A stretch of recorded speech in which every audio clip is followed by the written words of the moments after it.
Les unités étrangères dans l'armée française ne datent pas de la conquête de l'Algérie. En 1635, lorsque Richelieu établit le premier ordre de bataille de l'armée française, on compte un quart de régiments étrangers. Au fil des ans et des conflits, Écossais, Allemands, Suisses, Belges, Polonais, Espagnols et Portugais ont loué leur service au souverain français. En 1815, à la chute de l'Empire, toutes les formations étrangères sont dissoutes.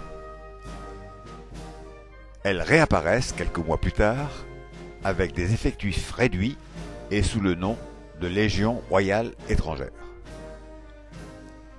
Le nom définitif de Légion étrangère lui est donné le 10 mars 1831 dans l'ordonnance royale signée par Louis-Philippe. Mais cette création avait un but bien particulier. Il s'agissait d'éloigner du territoire national ces cadres remuants, issus principalement de la Grande Armée, et de leur offrir un territoire où ils pourraient dépenser leur trop-plein d'énergie, l'Algérie. Là, les légionnaires vont faire l'apprentissage de la guérilla, et il faudra attendre 1832 pour constater les premiers succès. Le 27 avril, les légionnaires remportent leur première victoire en s'emparant des redoutes qui défendent l'accès de Maison Carrée. Le 11 novembre, aux portes d'Oran, ce sont eux qui mettront en déroute les 3000 cavaliers d'Abdelkader. Pour ces faits d'armes, ils recevront leur premier drapeau. L'année suivante, ils entrent dans Arzeu, puis participent activement à la conquête de Mostaganem. Un peu plus tard, sous le commandement du colonel Bernel, c'est la prise de Coléa. De 1835 à 1837, la Légion va vivre un épisode douloureux. Réunie au complet, et toujours aux ordres du colonel Bernel, elle est prêtée à l'Espagne pour soutenir les carlistes. Malgré leurs promesses, les Espagnols n'assureront pas son entretien. Bernel réclame et tempête pour que les accords soient respectés. Il est relevé de son commandement. Et la Légion va participer, pauvre, famélique et misérable, à une multitude de combats féroces et meurtriers.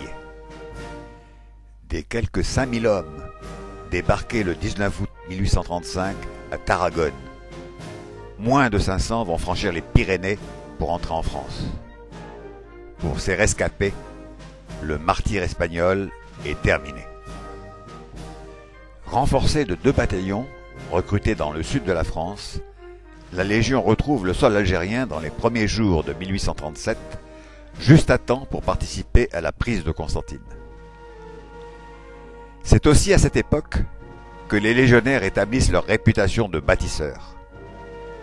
Un des premiers ouvrages remarquables sera la route empierrée construite entre Douéra et Boufarik, qui portera longtemps le nom de chaussée de la Légion. En 1841, le nombre croissant de volontaires permet de constituer 2 régiments. Le premier, dans l'Algérois, à l'origine de la création de Sidi Bel Abbès. Le deuxième, rayonnant dans la région de Beaune. Ils vont participer à toutes les opérations militaires. Citons plus particulièrement le 15 mars 1844, Moulay Chounech, en novembre 1849, la difficile prise de Zahad Shah, le 24 juin 1857, la bataille d'Icherinden contre 5000 guerriers kabyles. Pendant ce temps, en France, l'éphémère Deuxième République a été remplacée par le Second Empire.